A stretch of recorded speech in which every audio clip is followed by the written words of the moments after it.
Terry Jenkins and Chris Wagner had been unexpectedly summoned to the weekly council meeting. Arriving early, they watched the frat's big shots trickle in, the last being the spoiled heir Dennis Riley. Jenkins. Wagner. Look who made it on time for once. Impressive, Riley sneered. Some business first. Take a seat. We'll call you when ready. Terry and Chris settled along the wall as Riley entered the room and shut the door. I wonder what Carrot Top wants now, Terry muttered. Bet he's cooked up another scheme to get us booted. No surprise, Chris said. He hates us, especially since you call him Carrot Top behind his back. Tough luck. He dislikes us, we dislike him. I'll call him whatever I want, he's just jealous I'm a natural blonde. They laughed, then waited. And waited. Nearly 3 hours later, the door finally opened. Wagner. Jenkins. Time to come in. About time, Terry whispered just loud enough for Chris. They stood and followed the summons to the dais where Dennis presided. Sorry to keep you waiting. House business took longer than expected. I'm sure you're wondering why you're here, Dennis said. Well, yeah, Chris admitted, glancing at Terry. We've got a party Saturday night, Dennis explained. The council has decided you two get the honor of inviting all the girls. No pressure, just fill the house. If you don't, you're out of the fraternity. Shock hit them. It was Thursday night. Less than 48 hours. How could they fill the house?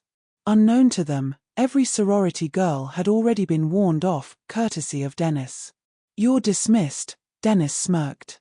Unsurprisingly, Terry and Chris couldn't get a single girl on campus to accept an invite. Every excuse in the book came up again and again. Early Saturday, Terry looked at Chris, defeated. Looks like Carrot Top won. No girls. No party. No frat for us. Why not try them all? Chris suggested. Can't be worse. Maybe a few more rats will come. Not exactly what Dennis wants, Terry said, but worth a shot. They headed out, hope fading fast. They slipped in through a side door and noticed a tiny, unfamiliar shop tucked away. Spells are us. Maybe they have a spell to help us, Chris joked. Yeah, right. Still chuckling, they entered. Bells chimed softly. From the back appeared a small old man in what looked like a bathrobe. Ah, Terry Jenkins and Chris Wagner, welcome. I've been expecting you. Their laughter stopped. How do you know us? They asked simultaneously. Simple. I'm a wizard. I know many things you wouldn't believe. The boys stared skeptically. Need proof? Your fraternity council made you responsible for bringing girls to the party. And every one of them has turned you down. They stared in disbelief. Dennis Riley bribed them all to stay away. That bastard, Terry spat. I'll find a way to get even. That's where I come in, my young friends, the wizard said. I have a spell that will fill your house with girls for the party. Imagine how furious Dennis will be. What's your angle? Chris asked. What's it going to cost us? Our souls. I get very little in return, the wizard replied. Just the satisfaction of watching you outsmart that pompous fool, Dennis Riley. Souls? No thanks. I'm a wizard, not a demon. We can talk payment next time we meet. So, do we have a deal? Chris glanced at Terry, who shrugged and gave a slight nod. I guess so, Chris said. We don't really have any other options. Excellent. I'll fetch your copy of the spell and instructions from the back, the wizard said, disappearing briefly.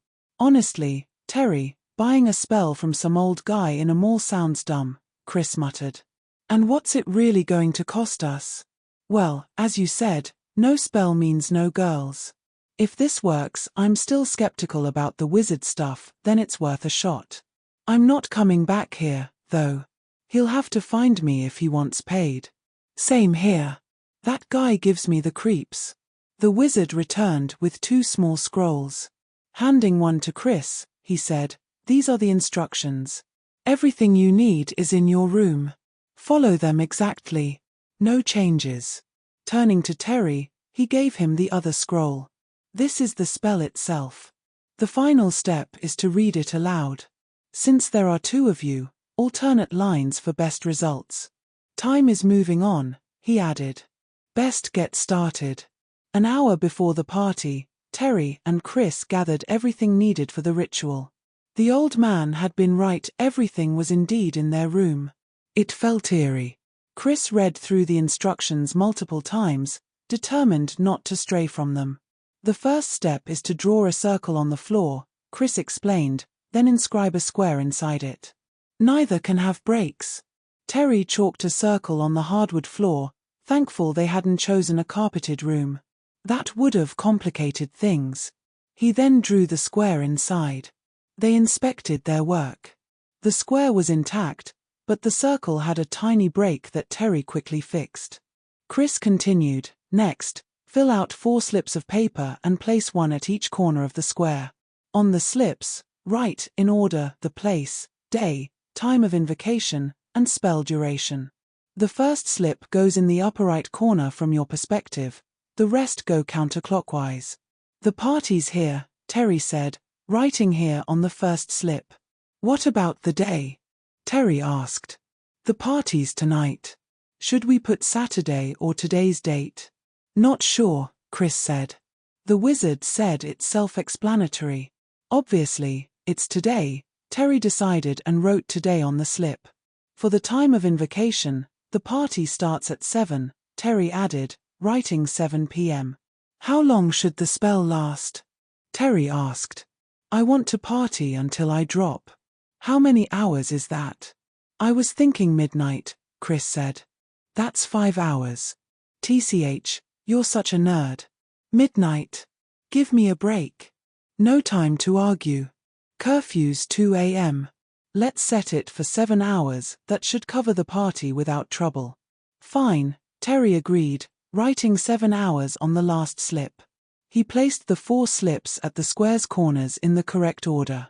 Standing outside the circle so the here slip was at the upper right corner from their view, they prepared to read the spell. Terry unrolled the scroll. The spell was only 4 lines long, much shorter than they expected. It was written phonetically to avoid mispronunciation.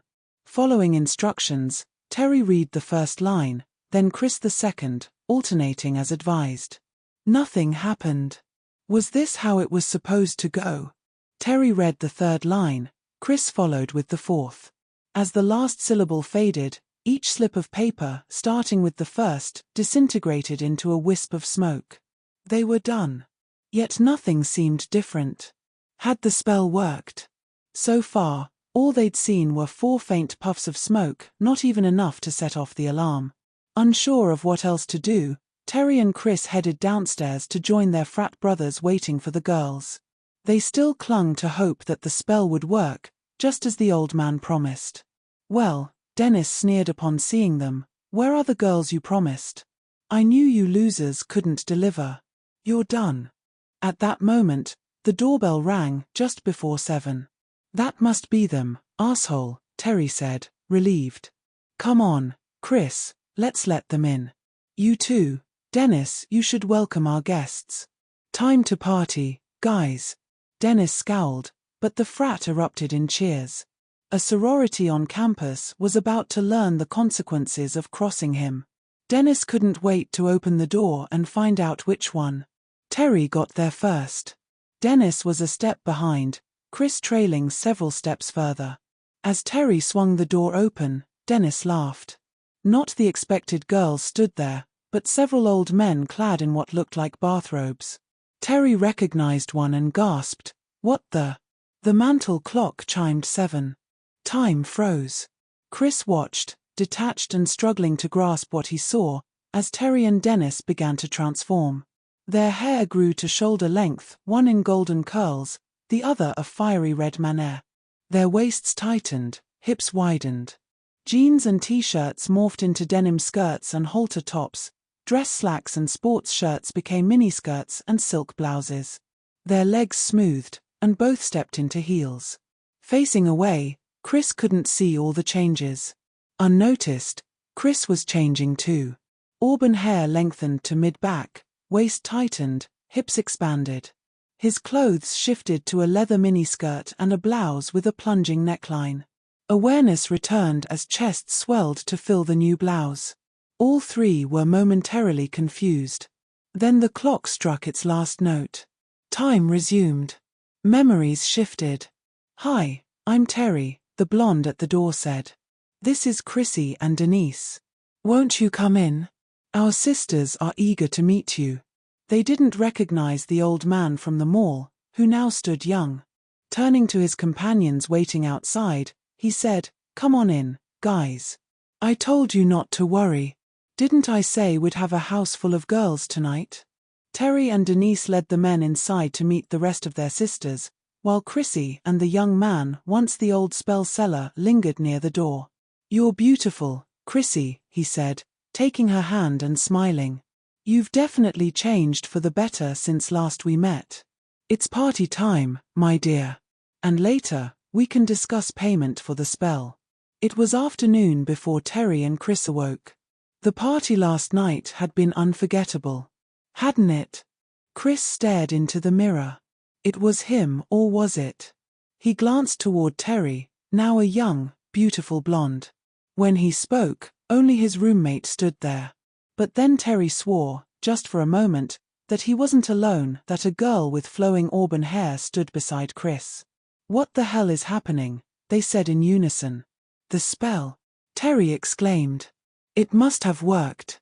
I remember the party and the house full of girls." "Yeah, I remember having a great time," Chris said, "and the house full of girls too. But I know it sounds crazy, I have this feeling. We were the girls." "Sounds crazy. But worse, it sounds right," Terry said. "I think that's exactly what happened." A knock at the door interrupted them. A stunning redhead woman swayed in after Terry opened it. But the illusion shattered when Dennis's voice followed. "Nice party, boys. Didn't think you had it in you. Maybe invite those girls back sometime." "Maybe," Chris replied, puzzled. "Great," Dennis said. "See you later. Have a nice day." After Dennis left, Chris turned to Terry. He didn't notice anything strange. "Just you and me. That means we have to go back to the mall. We need to talk to that old wizard again." "No way," Terry said. "We agreed last night we'd never see that creepy old guy again. Besides, we still owe him something for the spell." "Yeah, but that was yesterday. Today we've got bigger problems. And honestly, I think we already paid him last night." Terry and Chris entered the mall again through the same side door. A bit nervous, what if the shop was gone? But there it was, just as they remembered. They walked to the store, unnoticed. They stepped inside, the familiar tinkle of the bell above the door announcing their arrival. From the back room emerged the old man, the wizard. "Chris. Terry. Good to see you again," he said, surprised. "But I didn't expect you back so soon. What brings you here today?" "For starters," Terry replied, "explain what exactly you did to us yesterday." "All I did was sell you a simple spell meant to fill your frat house with girls for last night's party. And it worked, didn't it? Wasn't the place packed when the party started?" "Yeah, it worked, we think," Chris said. "But somehow, we think we ended up being the girls." "Damn," the wizard sighed. "My colleagues and I hoped you wouldn't remember that part. Usually, memories stay clear after casting the spell. Most of your brothers recall nothing besides a good time, a few have hazy memories. We altered your memories before leaving to make everything seem normal. It's always worked before. I wonder what was different last night. Why didn't you warn us the spell would turn us into girls?" Terry asked. "You didn't ask. It's a harmless side effect, and it solved your problem, didn't it? Besides, it was only for one night. Nobody got hurt, right? It's over. I don't see the problem. Then why do Terry and I and some of the others see each other as the girls we became? It only lasts a moment, but I'd call that a problem," Chris pressed. "Maybe yes, maybe no. I can't recall the spell ever causing that before.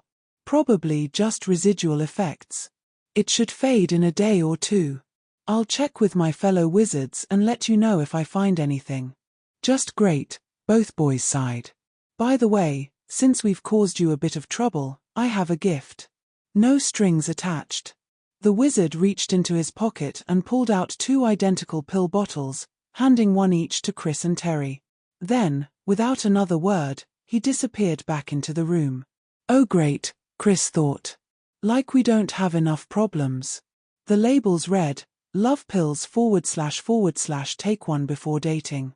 It was after 6 when Terry and Chris returned to the house. The wizard hadn't cleared much up, but somehow they felt a little better, maybe because he didn't have all the answers. Or maybe for some other reason. In their room, Chris pulled out the bottle. What the hell are we supposed to do with these? I don't know, Terry said. Given what happened last time, we better find out if these have any side effects before trying them. Imagine popping one and suddenly, bam, we're buxom, ready to go women. You don't think he'd do that to us again, do you? No idea. But I'm not taking any chances tonight. I'm heading downstairs to shoot some pool. You coming? Maybe later. First, I'm taking a shower. Terry set his love pills on the dresser. All right, see you later, he said, eager to forget the day's events. Chris shook his head. Terry's right. Don't worry about it tonight. Just shower. He put the pills down, stripped off his clothes, grabbed a towel, and headed down the hall. The shower felt incredible, better than any he could remember. It lasted longer than usual, or so it seemed. When finished, he toweled off, wrapped the towel around his waist, and returned to his room. In front of the mirror, comb in hand. The mantel clock downstairs struck the first note of 7. Time froze again. Chris watched as his hair lengthened, first brushing his ears, then resting on his shoulders, finally flowing down his back. The comb became a brush in his hand. His nose shrank and turned up slightly. Cheekbones lifted. His frozen smile revealed perfect teeth. Facial hair blurred and vanished, leaving smooth skin. Hair on his arms disappeared. His arms and hands shrank, becoming feminine, fingernails growing. Chest hair vanished as well. A gentle valley formed at his sternum, deepening as 2 perfect chests swelled. Though unseen, he felt his waist tighten and hips expand. No confusion. Then the clock struck the final note of 7. Time resumed. The towel slipped. She brushed her long auburn hair, fully aware she was Chrissy but remembered being Chris and understood everything. She needed to find Terry. Crossing to the door, ready to call out, she didn't need to. Terry opened it. Terry looked at her unclothed friend. Nice bod, girl. Very funny, blondie, Chrissy replied. Bet you know what this means. Yeah. After you get dressed, we're heading back to the mall. The 2 girls didn't take long to reach the mall. Entering again through the side doors, this time they weren't ignored. Boys hanging around openly leered and whistled, making them both uncomfortable. The bell above the shop door chimed as they entered. The old man emerged from the back, paling at the sight of them as if he'd seen ghosts. Terry? Chrissy? What? How can you be here? Want to bet there's a new side effect from that spell you sold us? Terry replied. Everything happened just like last night, except this time, we watched the changes as we remembered what happened. That can't be, the wizard said. It was a one-time spell, only good for the invocation date you wrote on the second slip. Then, Terry said, running a hand along her feminine curves, how do you explain this? I don't know. Everything went smoothly last night. It's almost like you invoked the spell again. But that's impossible, the scrolls become useless once invoked. But we did everything right, Chrissy complained. Why is this happening again tonight? It's a mystery. It shouldn't have, isn't supposed to. But wait, what exactly did you write for the day of invocation? I wrote today, Terry replied. You didn't. You said everything was self-explanatory, Chrissy added. Today seemed obvious. Did we mess up? You could say that, the wizard answered. The day of invocation needs to be an absolute date, month, day, and year. Today is relative. You invoked the spell incorrectly. That's why you're girls again tonight. Confused, Chrissy looked to Terry, who shrugged. Then turning back to the wizard, she said, "We still don't understand." "It's simple," he said. "Ask yourself, last night, when was today? Tonight, when is today? Tomorrow, when will today be? Today is always current. Always." Both girls gasped, realizing his meaning. "You mean we'll change into girls every night for the rest of our lives?" Chrissy asked. "You and every other male in the house when the spell reactivates. Of course, if you aren't there at 7 p.m., you stay male." "What else do we need to know?" Terry asked suspiciously. "A few things.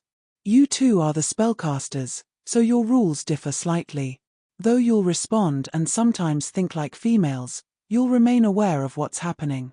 The other transformed males will act and think as if born female, virtually indistinguishable from normal women for the spell's duration.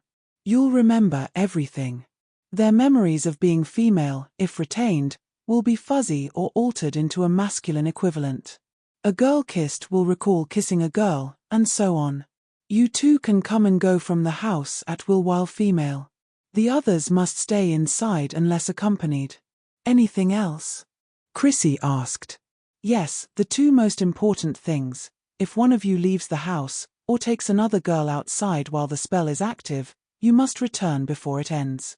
Otherwise, the consequences are unknown and unpredictable. Also, while any of you are outside, the spell acts like a magnet, attracting some of my prankster colleagues.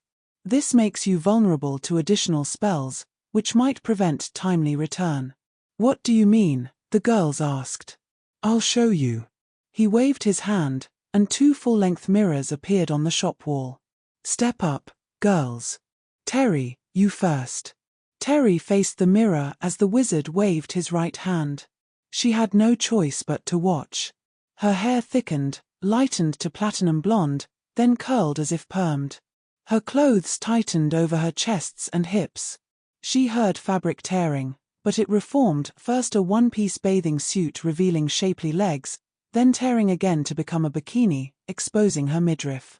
She felt utterly feminine as the mirror reflected her seductive pose. The fabric shifted and shrank, the reflection showed a nymph in a string bikini.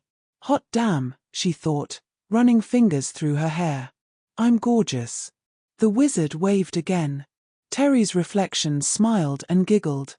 "I'm going to ask a few questions," he told Chrissy. "Don't be too surprised." He turned to Terry. "What's your name?" She smiled coyly, voice soft and seductive, "Teresa Jenkins." "How long have you been a girl, Teresa?" "What a silly question," she giggled. "I've always been a girl."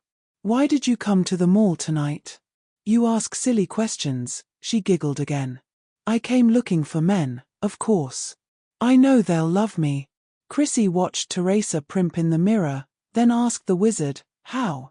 He waved his left hand to stop her. "No time for questions, Chrissy. Your turn." Compelled, Chrissy faced the mirror. Her hair shortened, barely touching her shoulders, lightening to dirty blonde.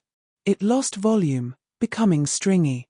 Her chest shrank, she looked almost like a child. Her blouse thickened, buttons fell off, then the sides fused seamlessly. She wore a white halter top exposing her midriff. Her shorts shrank to reveal legs, ending as a spandex miniskirt.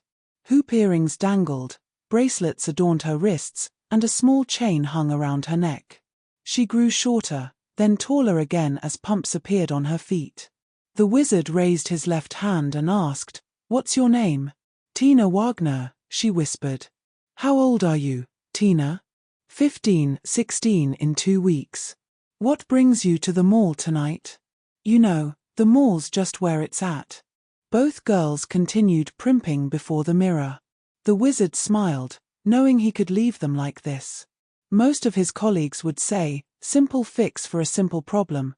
Keep them out of the house and let the unknown handle the rest." No one will know what happened. No one will remember Tina and Teresa, or Chrissy and Terry, or even Chris and Terry. He wasn't sure what fate awaited them, but he knew it wouldn't be boring.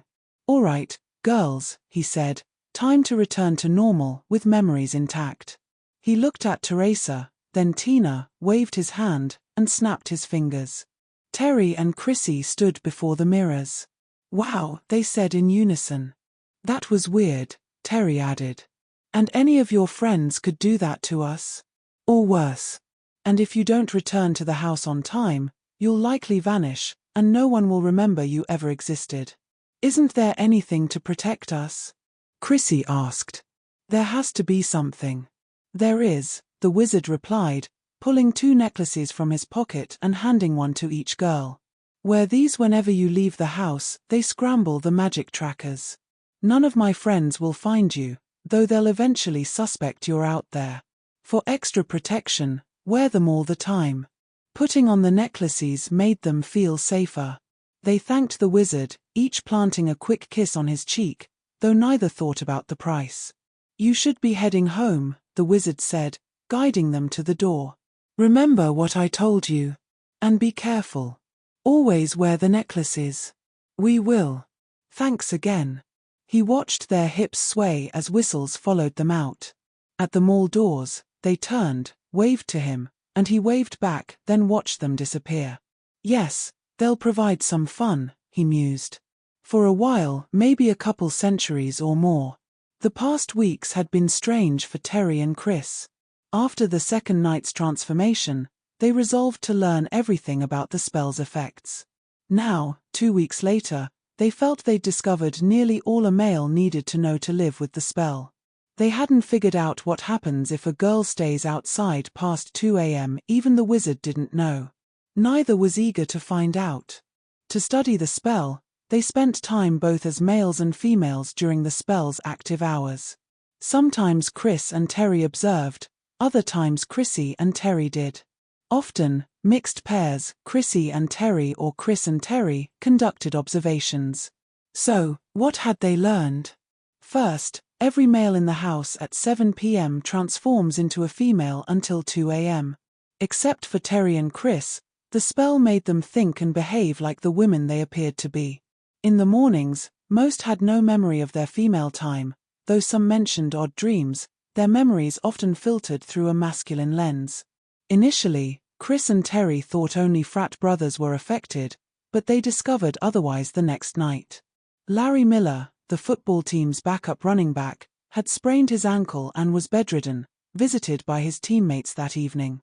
Chris, observing as a male while Terry watched as a girl, poked his head in. "Hey, Larry.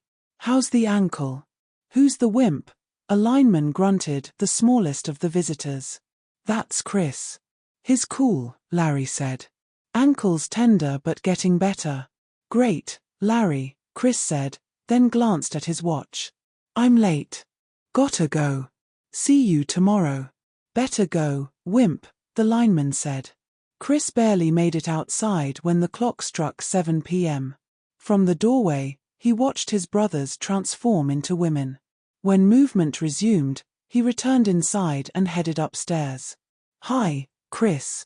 Forget something?" Laura Miller asked, bouncing on one foot. "Or just want to watch me and the girls practice cheers?" She began stretching, joined by 4 stunning, curvaceous cheerleaders. Chris had never seen women that large before, and they noticed him staring. "Come on in, Chris," one invited. "You'll love watching. Isn't he cute?" Another giggled. "Relax, girls. He's taken," Laura said. "Terry's probably wondering where you are." "Yeah. See you later." Chris fled toward Terry's door as girlish giggles followed. The next morning, Larry woke with no trace of injury on his ankle. He was amazed, but not as amazed as his doctors. They soon realized the spell affected their female visitors too. At first, they assumed women would experience only minor mental shifts. That guess proved entirely wrong. Even after 2 weeks, they still couldn't predict how the spell influenced women. Its effects were inconsistent and seemingly random. Over those 2 weeks, they carefully observed Robert Warner and his girlfriend Patricia Toller. Once, at 7 p.m., The couple was making out in a reclining chair, intense and passionate. Robert transformed into Bobby, while Patricia mentally became her lesbian lover. Another time, Robert forgot his wallet upstairs. As they returned and the clock struck 7, Robert again became Bobby, but Patricia morphed into Patrick. They were trapped inside, yet from the sounds coming from Patricia's, or Patrick's, room, they had clearly enjoyed themselves. Then there were nights when Robert needed to study. Oddly, the house's grade average was improving. Studying wasn't gender-dependent, but if the girls weren't otherwise engaged, they studied. The spell seemed to decide when a girl needed to focus, and she did.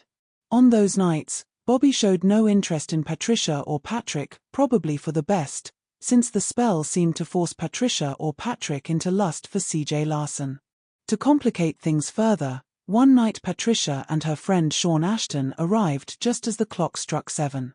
Patricia became Patrick, who instantly lusted after Sean, and Sean lusted right back. The endless permutations gave Chris and Terry headaches. If there was a silver lining, it was that no one could leave the house unless escorted by Chrissy or Terry. Still, once transformed, physically or mentally, no one wanted to leave of their own accord, at least until after 2 a.m. It had been a long 2 weeks. They'd also noticed personality shifts, most manageable, some not. Everyone knew Dennis Riley, the frat president and all-around jerk, hated Terry Jenkins and Chris Wagner with a burning passion, and oddly, his hatred worsened since the curse began. Maybe it made sense. On one occasion, Dennis was out of the house at 7 p.m. and ran into Chrissy Wagner. It was lust at first sight. Dennis professed undying love for her, much to Chris's annoyance. He was smitten, and seeing her with Terry only fueled his rage. Worse, he believed Chris was trying to keep Chrissy from him. Denise, meanwhile, lusted after Terry, viewing Chrissy as a rival for his affections. Seeing Chrissy and Terry together angered her, and she suspected Terry was trying to keep Terry away. Paranoia ran deep in both Dennis and Denise. Identifying who had become nearly impossible without a scorecard. Stranger things were happening. Terry and Chris didn't want to blame their miscast spell, but magic seemed the obvious culprit. Patricia Toller and Robert Warner broke up. Nobody knew why. Then, less than a week later, Patricia and her friend Sean vanished. Even stranger, the frat gained 2 new pledges with similar names no one recalled meeting, Patrick Toller and Sean Ashton. It was eerie. Very eerie. Suspicious, Terry and Chris watched the curse strike the new pledges, but Pamela and Sarah looked nothing like Patricia and Sean. Then there was a new sorority, Sigma Beta Beta, nicknamed Sorority of Buxom Babes. No one knew when or by whom it was chartered. Terry and Chris found the names Samantha Johnson and Charlotte Morgan oddly familiar. They were sure they'd never met them, yet the names rang a strange bell. And then there was Terry's cousin Norm. He seemed destined for the bench this season until, just before the Colorado State game, the entire starting lineup fell ill with the flu. They lost badly, but Norm was an impressive quarterback in defeat. When starter James Heller disappeared, Norm stepped in and his new girlfriend, Jamie, was a knockout. What happened to Jack Johnson? After leaving his girlfriend Cindy Mitchell a prized golden retriever as a peace offering, he vanished without a trace. Bob, Jack, and Lee also disappeared as if they never existed. Stranger still, Lisa Carver, Robert Warner's new girlfriend, bore a striking resemblance to Barbara, the girl Bob morphed into. Probably just a coincidence. And where had the wizard gotten that dog? Why, among all fraternity members, had Dennis Riley, CJ Larson, and Terry Jenkins received invitations to the Lambda costume party? The Lambda generally ignored their house. What was going on? Was the house spell connected, or was it something else entirely? Well, Chris said, stretching on his bed with a yawn, I think we've learned all we're going to. Same here. Wish we'd uncovered more about what happens to the real girls, but I guess we won't. Probably not. Think about the Lambda party, Chris, came a quiet voice. You going to the Lambda party? Chris asked. Doubt it. Can't figure why they only invited the three of us. And Dennis Riley isn't someone I want to party with. Definitely not. Besides, something's weird.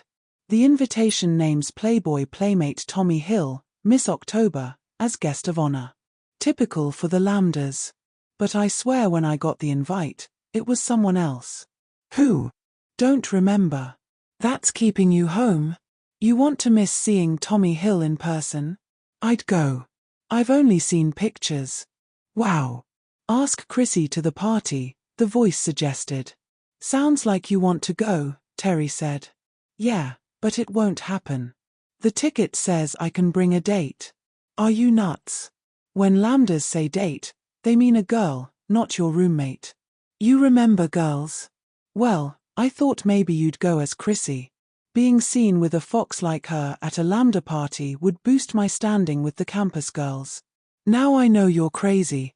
You want to go as Chrissy? The voice asked. Maybe it'd be fun. Sure. Okay. It's a date. Great, Terry said. But we'll need costumes. Chris rolled over and turned out the lights. We'll deal with that tomorrow. But you won't have to worry, the old man said from his mall shop. Your costumes will be delivered to your door by morning. You'll have an interesting time. Very interesting. He smiled as he carefully placed a necklace, just like the ones he'd given Terry and Chrissy, back in its case. The next morning, Chris lay quietly in bed. How did I agree to go to the Lambda party with Terry as his date? He wondered. But maybe it'll be okay. No one will recognize me as Chrissy. And I get to meet Miss October, even if she thinks I'm weird staring at her. He got up and dressed quickly. Time was short to find a costume for Chrissy. Hi, gorgeous, Terry teased, barely holding back laughter. Looking forward to our big date tonight? You're an asshole. Can't believe I agreed to this. Technically, you won't be my date. Chrissy will. Still don't know why I agreed. Need a 2-word refresher? Ready? Tommy Hill. Seen your copy of October Playboy? No, Chris grumbled. Now wait while I get dressed. We need to find costumes. Chris opened his door and 2 boxes tumbled inside, labeled to Terry and to Chrissy, from Spells Are Us.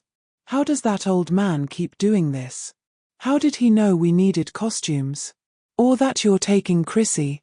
Disturbing, right? But like he says, he's a wizard. What costumes do you think he sent? Let's see yours first. I'm not eager to see mine. Sure. As Terry untied his box, a note fell onto the bed.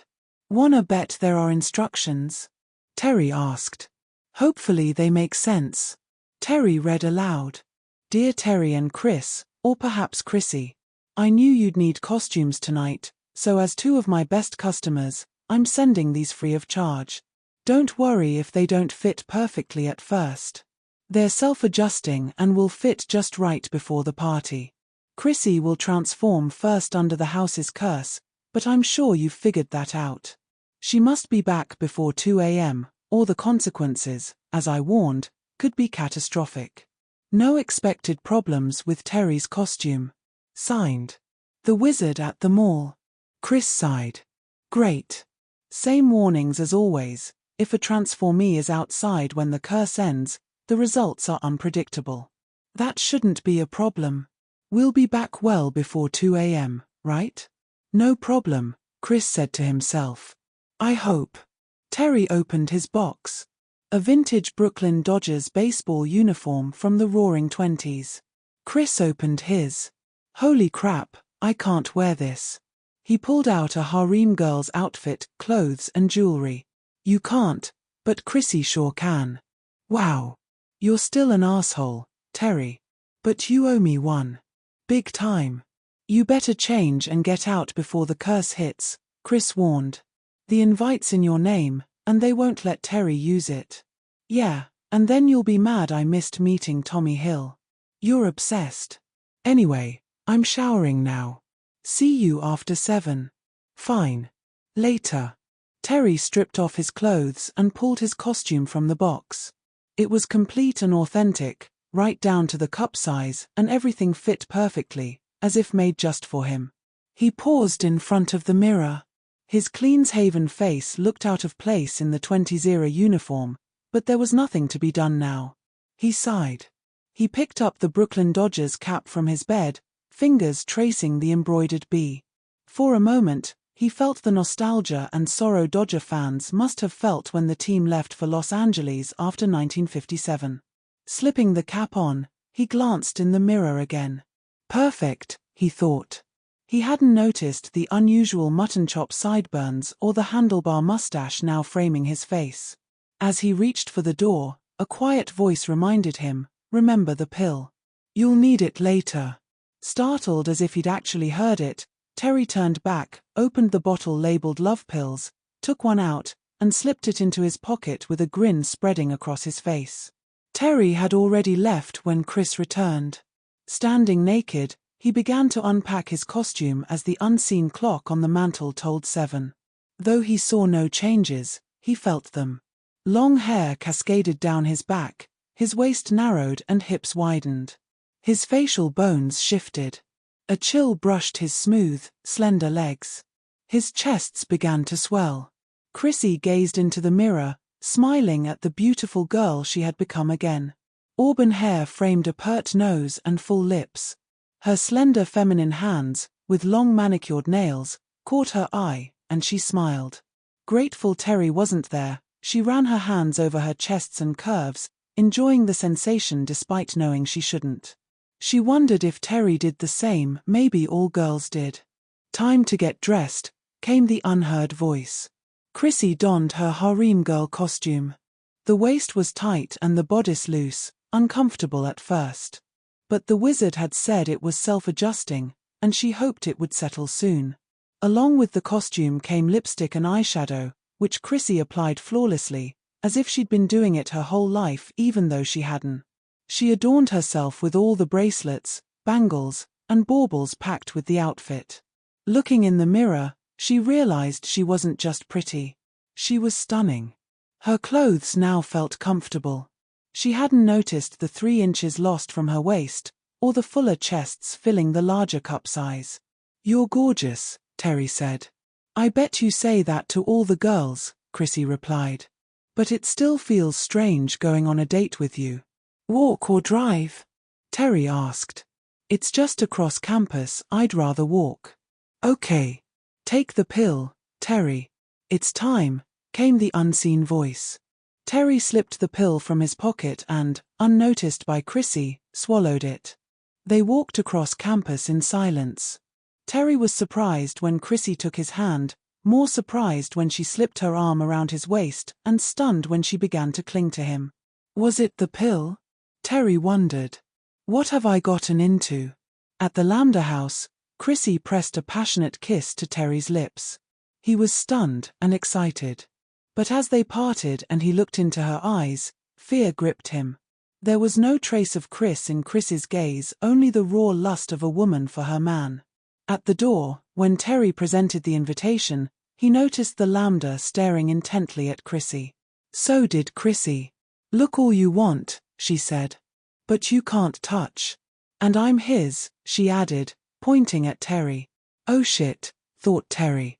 The Lambda smiled at Terry. "Way to go, dude." Relieved but wary, Terry thought, this is going to be a long, weird night. When CJ Larson arrived, Terry nearly had a heart attack. CJ was dressed as a cheerleader, which might be normal except he looked exactly like the girl he became under the curse. But he, or she, couldn't be here. Neither had invited the cheerleader version, and the invite was in the male CJ's name. What was going on? Without waiting for Chrissy to return from the ladies' room, Terry approached CJ, determined to get answers. "Hi, Terry," CJ said in a feminine voice. "Great party." "Sure is. Have you seen those girls from the new sorority? Amazing bodies." "No, haven't seen them yet." "And just what are you doing here with this bitch?" Chrissy snapped. "Looks like I can't leave you alone for a minute." "But this is CJ, Terry tried to explain. "I can read that on her sweater. Doesn't tell me why you're with her." "Possessive, huh?" CJ smirked. She wasn't always like that. I'll talk to you later. CJ watched as Terry and Chrissy walked away, Terry trying to explain, Chrissy refusing to listen. I wonder, CJ thought, fondling one chest, if she realizes she's jealous of a man. As their argument went on, Terry spotted Tommy Hill, the October Playboy playmate and party's guest of honor. Chrissy, there's Tommy Hill, he said, hoping to end the spat. So? But she was one reason you wanted to come. Get real. Why would I want to meet one of your bimbos? But she's Miss October, and you said you. What? Am I not pretty enough now? Of course. You think I could be a Playboy playmate, don't you? Of course, but what? Chrissy exclaimed, storming off. Oh, men. Terry watched her go, shaking his head. Hope this ends soon. Hey, dude, CJ asked. Lose little Miss Possessive? She's mad at me. No worries. Meet Samantha Johnson and Charlotte Morgan from the new sorority. Sam, Charlie, this is my frat brother Terry Jenkins. Hi, said both girls. Nice to meet you. CJ told us a lot about you. Looking at them, Terry was reminded of Patricia Tola and Sean Ashton, except these two were even more generously endowed. Excuse me, I've got to find Chrissy. Is he sick or something? Samantha asked. He looked green, Charlotte added. I'm going to have a serious talk with that guy, CJ thought. Suddenly Terry heard Chris's voice shouting, Leave me alone, you bastard. She was arguing with Dennis Riley. Leave her alone, Riley. This isn't your business, Jenkins. But out. I am not your girlfriend, Chrissy yelled. You're an arrogant, ignorant, self-deluded asshole. You couldn't please me. No one talks to me like that, he roared. Then it's about time someone did. Chrissy snapped, as the guests erupted in applause. Besides, she pointed at Terry, is my boyfriend. Then she kissed Terry deeply. This is your fault, Jenkins. You'll pay. I'll make sure. Why me? Terry wondered. Terry glanced at his watch, 1:30 a.m. Thank God, it's over. But not quite. Chrissy, it's late. We have to go. But I'm still having fun. We have to leave. But I want to party till dawn. We can't. Now. But I don't want to. Seeing she wouldn't budge, Terry whispered in her ear. Well, why didn't you say so before? Let's get out of here. Staring at his roommate Chris, Terry reflected on the strange night. Fortunately, he and Chrissy had made it back before 2 a.m., just barely. He had watched Chrissy undress in anticipation of his whispered words. Too bad the clock struck 2 before anything more could happen. Sleep well, my friend. Hope I never have another night like this. Terry collapsed into bed, soon fast asleep. Laughter echoed through the empty mall corridors. Chris woke well past noon, head pounding like never before. Well, Sleeping Beauty, welcome back, Terry teased. I wondered when you'd wake. Damn, Terry. I feel awful. What happened? I only remember meeting you outside and walking to the party. After that, blank. Well, as we walked, you took my hand, slipped your arm around my waist, then clung to me. At the party, you gave me one of the most passionate kisses I've ever had. No way. Then you got jealous when CJ Larson, one of those buxom sorority girls, talked to me. When you met Tommy Hill, who partly convinced you to come, you called her one of my bimbos. Then you challenged me about whether you could be a Playboy playmate. I couldn't have. You did. And you don't remember arguing with Dennis? No. What happened? He thinks Chris is his possession. You yelled, he yelled. I told him to leave you alone. He told me to butt out, it was between him and his girlfriend. You lost it, called him arrogant, ignorant, self-deluded asshole. He didn't take it well. Then you told him I was your boyfriend and kissed me hard. He swore revenge. Can't wait. Sorry, I don't remember. To top it off, you didn't want to leave, you wanted to party till dawn. Chrissy has to be back by 2 a.m. I don't think you'd have left without me whispering we could have more fun back home, if you know what I mean. It was the weirdest night. Glad I got you back before 2 a.m. Can't believe I acted so strange. What made me do that? Maybe the pill, Terry whispered. What pill? Chris asked. One of the old man's love pills. Took it just after meeting you outside, right before all hell broke loose. Damn it, Terry. I can't believe you did that. What were you thinking? I was already under the house and costume spells, and then you go and add another. I nearly lost myself out there past 2 a.m. Excuse me, I need to get out of here for a while. Chris stormed out, slamming the door behind him. A knock at the door interrupted Terry's thoughts. Hoping it was Chris and that he'd forgiven him, Terry opened it, but it wasn't Chris. It was Dennis Riley. I won't stay long, Jenkins, but I had to deliver this in person. You're suspended indefinitely from all future frat activities because of what you did last night. What? Terry was shocked. I didn't do anything deserving suspension. Besides, you can't suspend me without a hearing. I told you last night you'd get what was coming when you interfered with my discussion with my girlfriend Chrissy. We had a hearing this morning. You were a no-show. I didn't know about any hearing. Sure you didn't. Skipping a disciplinary hearing is grounds for immediate expulsion. I pushed for expulsion, but the council showed some mercy, remembering how you saved our fall party by bringing all those girls. Dennis turned to leave, then smirked back. One last thing, Jenkins, you better watch yourself. There'll be a next time, and next time, it won't be just a suspension. You'll be gone. Dennis left the door open behind him, laughter echoing. Damn, Terry muttered. I wonder what Chris'd say if I told her calling Riley an arrogant, ignorant, self-deluded asshole was too kind. Terry sat in class, still fuming, barely listening to Dr. Marston's chemistry lecture, not unusual. He wasn't thrilled to take the class. It was a degree requirement and an introductory course, so not too technical. At least Dr. Jennifer Marston was teaching. Terry thought she was very attractive. Married, childless, brunette, still curvy for a woman near 50. He sometimes daydreamed about what she looked like at 20, and occasionally, those daydreams got intense. Like transforming iron into gold, a voice behind him interrupted. That was the alchemist's goal, to turn base metals into precious ones with magic. Impossible, of course. The best we've done is split uranium and plutonium in fission bombs, fuse hydrogen in fusion bombs, and create heavy elements in cyclotrons. Transform base into precious, Terry thought. Dennis into Denise. With a little help from Chris. Yeah, that'll get me even. Probably won't get me off suspension, but I'll feel better. A smile spread across his face. Back in their room, Chris lay on his bed staring at the ceiling, unresponsive when Terry entered. You all right? Terry asked.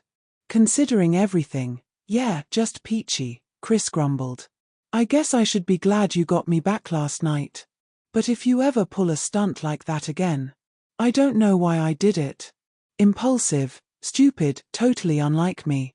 Almost like some voice told me to. Sounds weird, huh?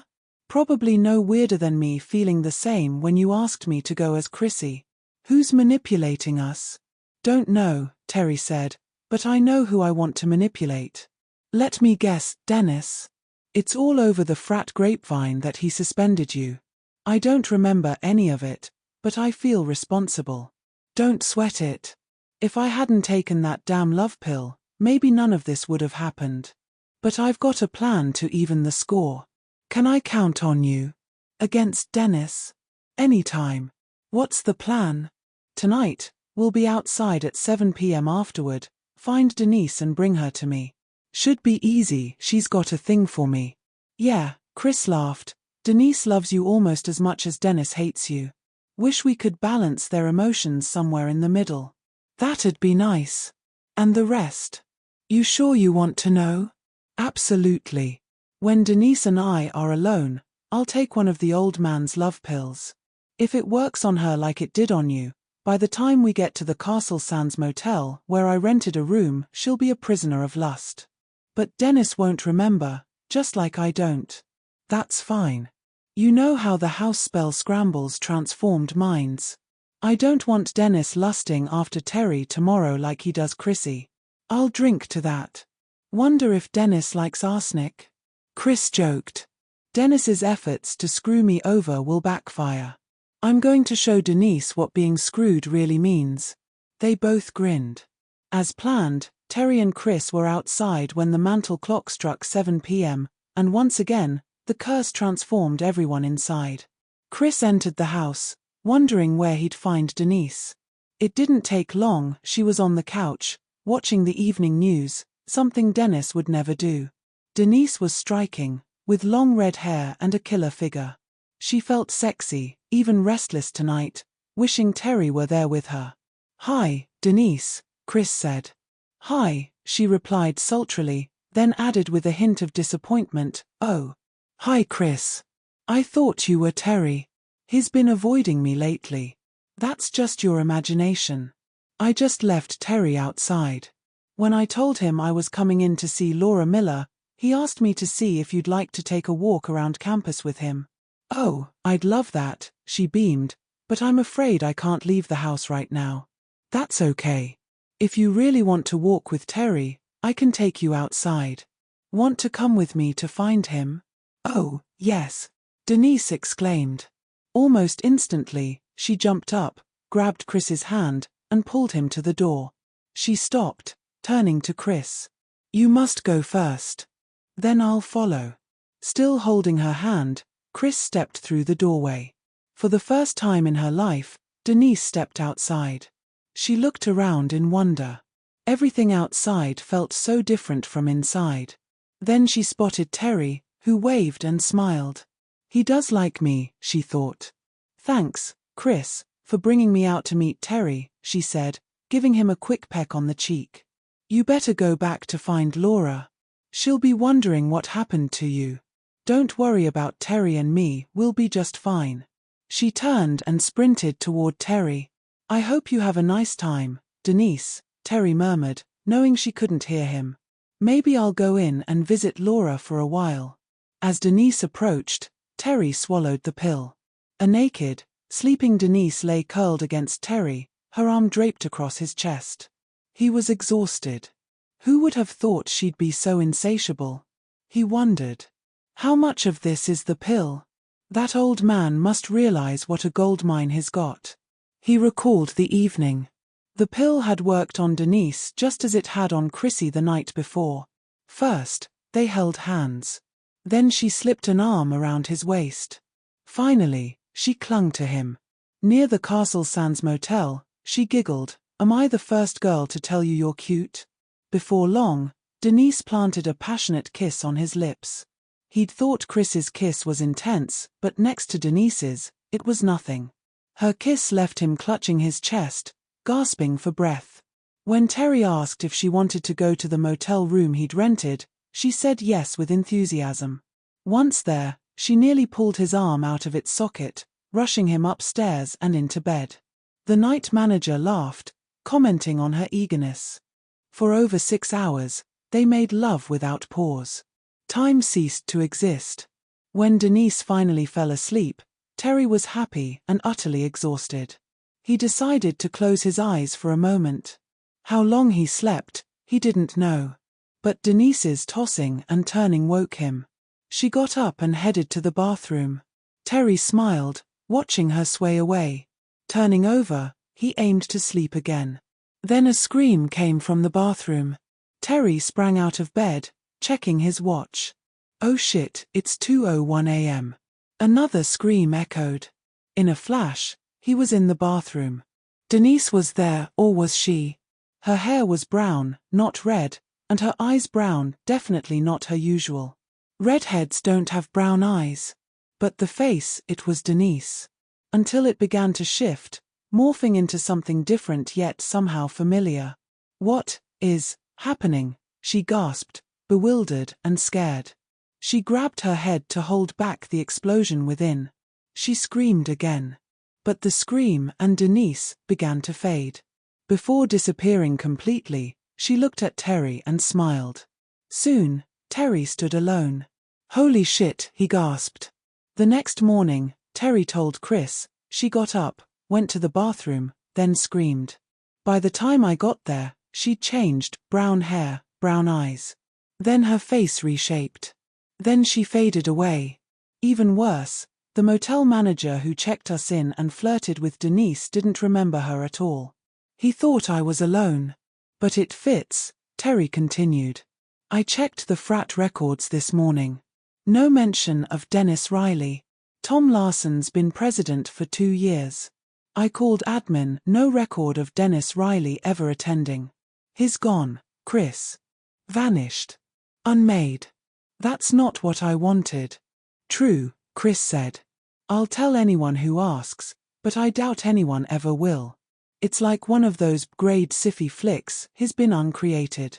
Look on the bright side, Chris added. I bet you're not suspended anymore. Not only that, Terry smiled, I was never suspended. Terry sat in class, appearing interested but mentally checked out from Dr. Marston's lecture. He'd followed his usual routine, but what else could he do? He felt guilty about Dennis, though no one but Chris even remembered him. No one was coming to look for Dennis. No one would blame Terry for what happened. To the world, nothing had changed since yesterday. But knowing that didn't make him feel any better. When class ended, Terry stayed seated as the others filed out. A girl entered. Good-looking, Terry thought. Big, firm chests. Long brunette hair that hung to the top of her ass, swaying enticingly as she walked toward the lectern. He hadn't seen her face yet, but he knew she had to be beautiful. Hi, Mom, the girl said. Mom? Terry thought. Jennifer Marston had no children. Hi, dear, Dr. Marston replied. At least, she hadn't yesterday. I'm sorry, Dee Dee. I can't show you around campus right now, I have a faculty meeting. Hopefully, it won't last long. That's okay, Mom, the girl said. Maybe I'll just wander around a bit, try to get a feel for things. Noticing Terry still sitting there, Dr. Marston asked, Mr. Jenkins? Would you mind showing my daughter around? She's thinking of transferring here from the university upstate, and I need to attend the meeting. No problem. If she's okay with it, I'm good. Dee Dee, why not? Better than wandering blind. Okay, I'll try to join you later. Oh, almost forgot Dee Dee, this is Terry Jenkins. He's not always attentive in class, but I wouldn't hold that against him. And Terry, this is my daughter, Diane. See you later. With that, she rushed out. Hi, Terry. Most call me Dee Dee. Nice to meet you, Dee Dee. He glanced down at her ample chest, realizing where he was staring and blushing. Sorry, didn't mean to stare. I can be so stupid sometimes. Don't worry. I'm used to it. Dee Dee's been my nickname since I was little, long before these decided to grow so big. Guys stare at them when I tell them my name. I can forgive once. Oh good. You look very familiar to me. Now that sounds like a line. Terry blushed deeper. Didn't mean it like that. When will I learn to keep my mouth shut? I like the red coloring on your cheeks. It's kind of cute. Maybe you're seeing my resemblance to my mother. People who knew her say I look just like her at this age. Maybe. He said it, but to himself added, I don't think so. They smiled at each other. That smile, Terry recognized it. Dee Dee truly reminded him of his daydreams of Dr. Marston at 20, but the smile also brought to mind Denise last night, fading away while smiling at him. Shall we start the tour? She asked. What do you want to see first? One of the sororities, Sigma Beta Beta. Everyone says they'd be perfect for me. Absent-mindedly, Terry took her hand. At the door, she asked, Terry? Yes. She giggled. Am I the first girl to ever tell you you're cute? At the mall, an old man chuckled to himself. You didn't need me to cause mischief, Terry. You did just fine on your own. If you appreciated this story and wish to show your support, Don't forget to join me on Patreon for exclusive content.